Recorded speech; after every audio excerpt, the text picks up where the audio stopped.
I interview Kevin. He's a new dad. How's it going, guys? Benji, 8 months old, 9 months old? 9 months, 9 months old? Now. Yeah. And he's a new dad. He's a certified new dad, and we're going to interview him coming up.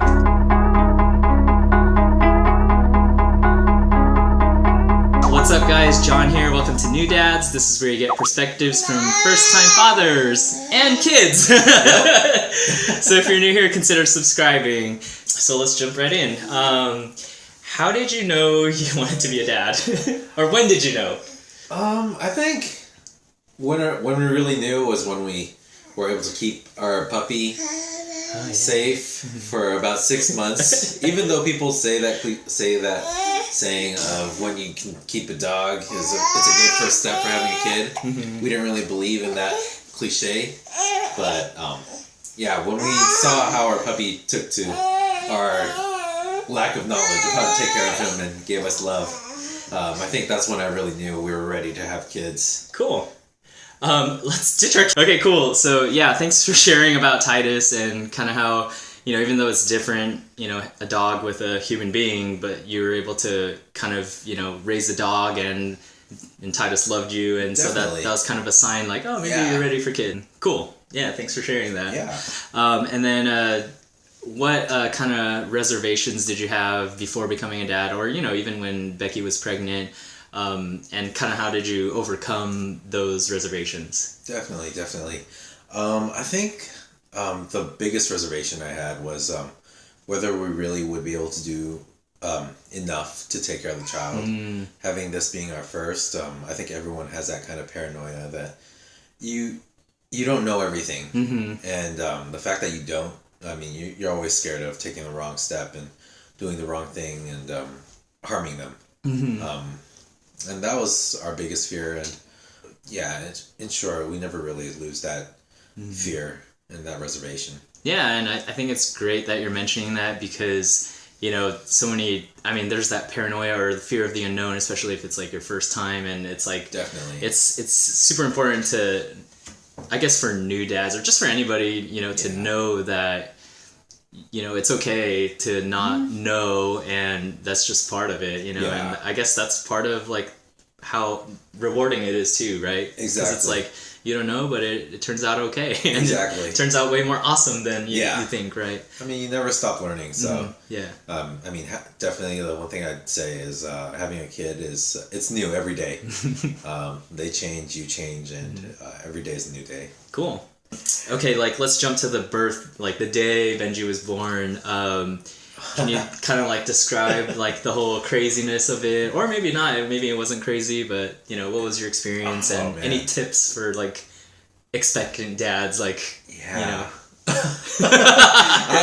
can see it on my face now, but in terms of that day, looking back at it, I think is the biggest thing is not to panic.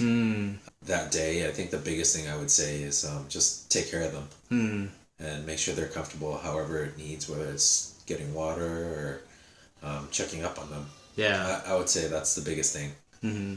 Cool. Thanks for sharing that. And then, so, after birth, how did Becky change, if any, from before having Benji, and just any tips for supporting after you get home from the hospital? Oh man, in terms of her changing, I think the biggest change is that even for new dads, your priority just from not just yourself but even your wife to a certain extent to the most important thing is your child.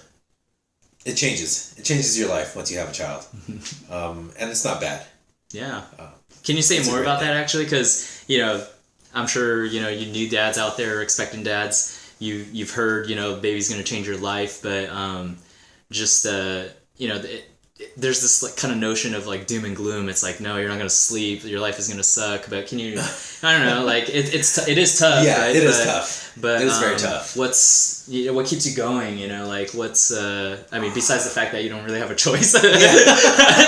Well, I guess you could dump them at the fire station, but that is very true. But what's what keeps you going, or I think the biggest thing that keeps me going is just waking up and seeing him smile. What keeps me going is just like I said, that reservation of not being able to do everything I can to take care of them is what keeps me going. And I mean, my biggest fear is not being able to put that smile on their face. And in terms of the doom and gloom, it's every baby's different. I can't say that your baby's gonna be like mine or it's gonna be like John's or any other dad out there. Every child's different, but what I can say is it is rewarding. Yeah, your schedules change. You may not get to do whatever you want. And to be honest, you will probably have to do a lot of things a baby wants. And that's just part of life.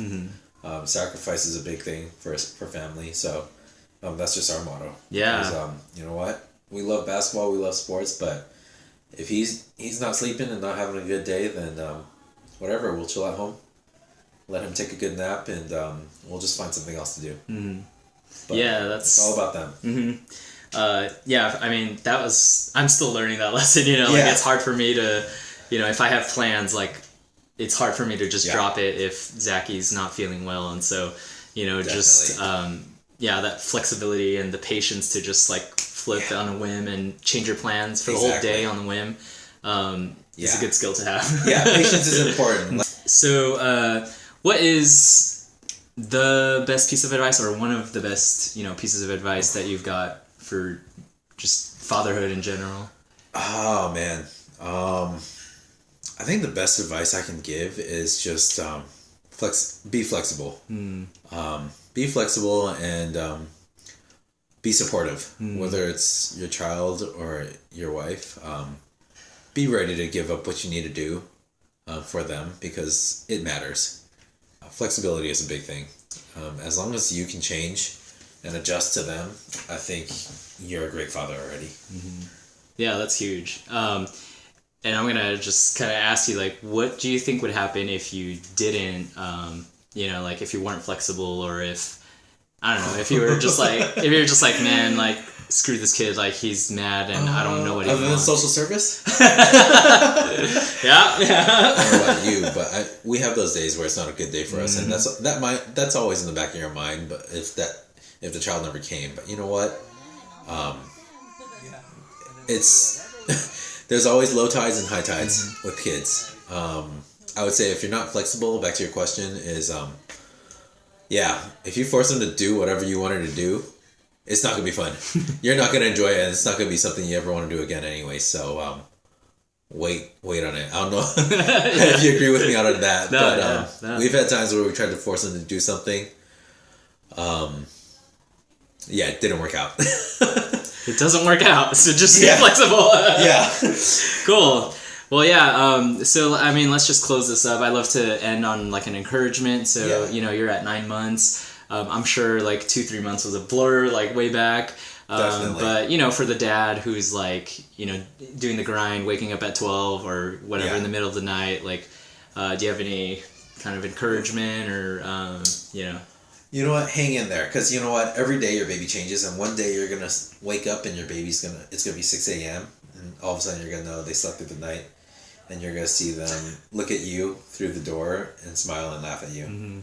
They smile at you, they laugh at you, and all you can do is love them. No one knows everything. I don't. I mean, I think every dad would say that they don't. So. You know what? There's no guideline to this. It's just give them all your love and give them all as much attention as you can, and take care of yourselves, take care of your wives, and take care of your kids, and you'll be good. Your kids running around and chasing you and wanting your attention and fighting for that attention is awesome, because they love it and you'll love it. Cool. Yeah. Well, thanks for letting me interview you, Kevin. Anytime. Well, cool. Like, hey guys, thanks so much for tuning in to New Dads. This is where you get real life perspectives from first time dads. So if you want more content like this, go ahead and hit subscribe. And we'll see you next time. Alrighty, guys, take care. My mind. Oh shoot, I'm not recording.